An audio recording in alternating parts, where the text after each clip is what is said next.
All right. Very good morning to everyone. My name is Dr. Brittany Myburgh. Can everyone hear me, first of all? Are we good? Just a thumbs up in the room there. Perfect. Okay, awesome. I am an assistant professor at Jackson State University, which is an HBCU or historically Black college and university in Mississippi. I am joined today by Ashanti Stiff, who is one of my students in the Department of Art at Jackson State University, and Keith Cheng, who is a graduate student at the University of Toronto. And we're very excited to talk a little bit about the work that we've been doing with Black Digital Humanities. So I will turn it over to Keith for slide 2 for our introduction here. Yep. So as Brittany mentioned, we are part of the team who has been working. Sorry, I think Ashanti, I think you might have to mute, but yeah, so as a team, we've been working on the Black Digital Humanities Lab that you guys can learn from this website or also through the QR code. But essentially, our goal with the lab is really to have a platform for exploring the intersection of digital technology and Black cultural studies. The initiative started as a collaboration between Jackson State and University of Toronto, really aims to empower Black students by providing opportunities for research and creative exploration within digital humanities. As you can see, Ashanti on the screen, and one of our past RAs, Caprica.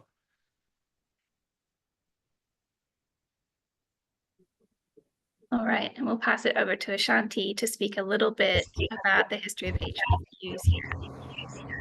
All right, good morning. Yes, everyone can hear me, right?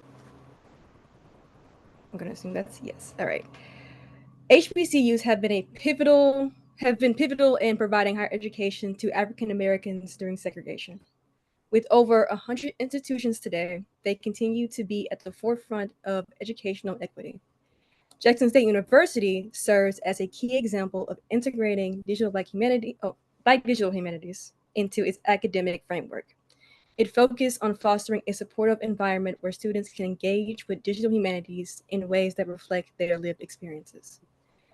Jackson State was founded in 1877 to educate newly freed African Americans evolving from a seminary to a full university by the 1970s. This historical transformation underscores the persistent fight for educational equity and the resilience of Black institutions against systemic challenges. Yeah, so the Black Digital Humanities Lab at Jackson State University is really dedicated to examining the role of digital technology in power structures and addressing digital biases. Through research projects, skill development, and community engagement, our lab advocates for equity in digital spaces. We encourage experimental learning, and we aim to provide Black students with the resources to turn their ideas into tangible outcomes. It was really interesting hearing from Liliana and Maria about the kind of top-down versus bottom-up approach in North American versus European universities. I think that bottom-up approach really resonates with us in the work that we're doing. We try to be very student-led in the lab, in the sense that we want to work with our students to both conceptualize projects that fit their interests and guide the future directions of the lab itself. And so we put on a kind of kitchen table talk. We don't have enough time to do the full kitchen table talk today, so we had an hour-and-a-half long conversation that really reflects the kind of collaborative decision and vision making that our lab aims to do.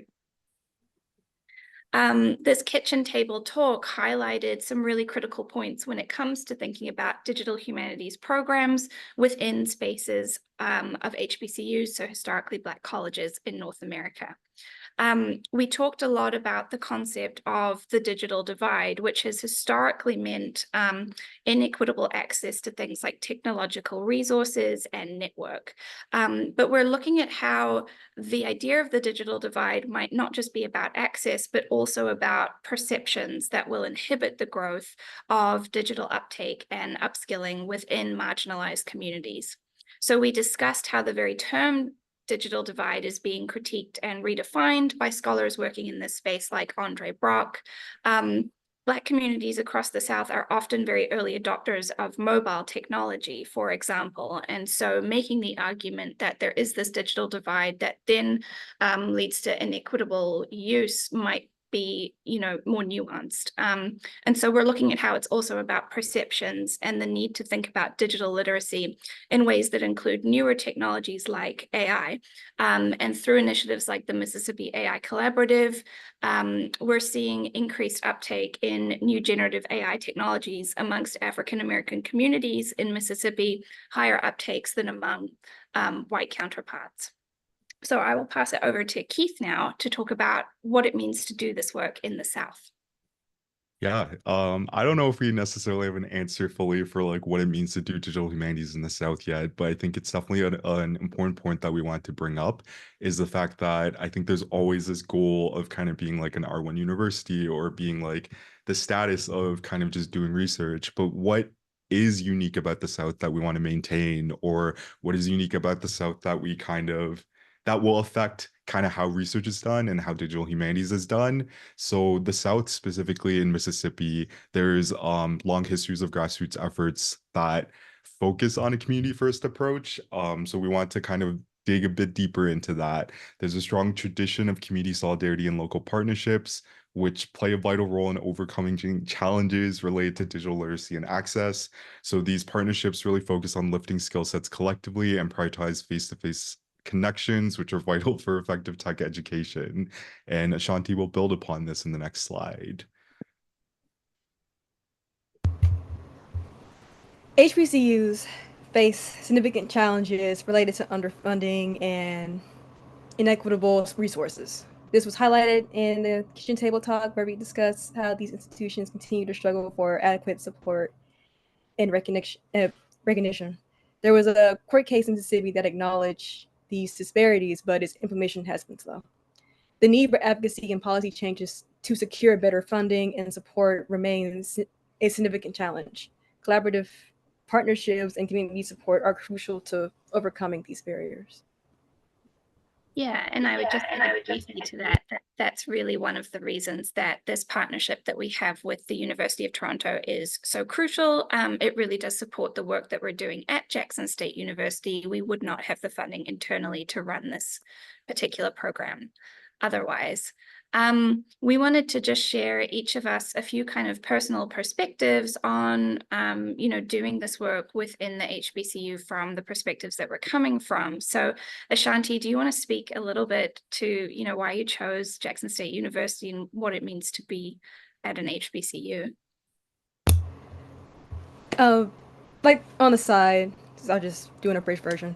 I joined Jackson State because it was the closest college to me, because I originally wanted to attend in an art university because that's my field. That's what I want to be in. But due to most art universities being very expensive and some of them even closing, I stayed home.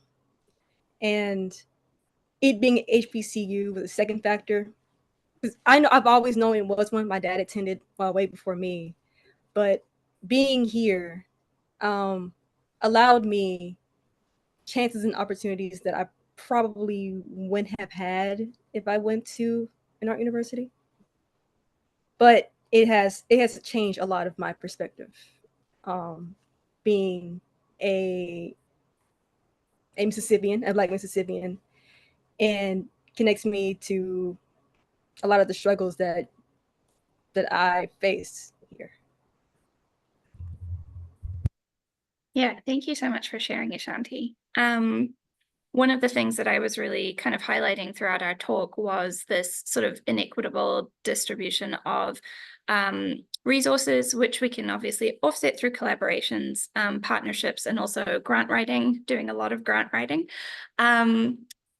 Some of the things that we face in terms of inequitable resources, I think, are perhaps out of sight, out of mind in this quite digitally connected world. So, for example, a lot of my students do not have their own personal computing devices. I can't guarantee that when students go off campus, they have access to Wi-Fi or a network, or that they won't be using their own data to stream. And so when I think about my teaching and the assignments that I'm building into my courses, how do I grow a digital humanities program and send them home to do these assignments if they cannot connect to the internet or don't have their own personal computing devices? So we were talking a lot about the role of faculty development in terms of thinking about equitable assessment, grading practices, assignments, and how we can better leverage our resources to combat some of those issues. And I'll pass it on to Keith. For me, it's kind of what like similar to what I kind of touched upon earlier. Like coming from U of T has been really interesting because I've been at U of T since undergrad, and it's just like it's an R1 university. There's always this like prestige of kind of doing research. The university prides itself a lot in it, but I think I have honestly learned so much from working with Ashanti, working with the students, like kind of working in this space. And I would like personally kind of more of this bilateral learning where we kind of value HBCUs and Southern universities and so on as kind of like spaces with such transformative potential that we can learn from as an R1 university up here.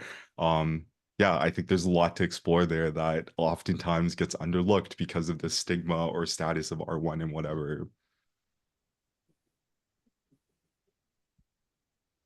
Yeah, and I'll let Keith and Ashanti close out for us with an invitation. I'll let Ashanti read the part on April 12th because she was the one who led this workshop. Okay. On April 12, 2024, we hosted our inaugural symposium, bringing together a diverse group of academics, practitioners, students, community members, and so forth to join us in imagining the future of the field through the co-creation of a digital quilt. We would like to invite you to weave yourself into our project. Yep. So I will just put a quick Figma link. Y'all can engage or look through it if you wish to. But essentially, with kind of the work we've been doing, we really want to kind of bring Afrocentric perspectives into everything we do. So one of the things was in this collective vision making, we want to play on this idea of what does it mean to weave us together with our disparate identities and social positions and kind of construct this future vision of what the field can be. So thank y'all. Thank you.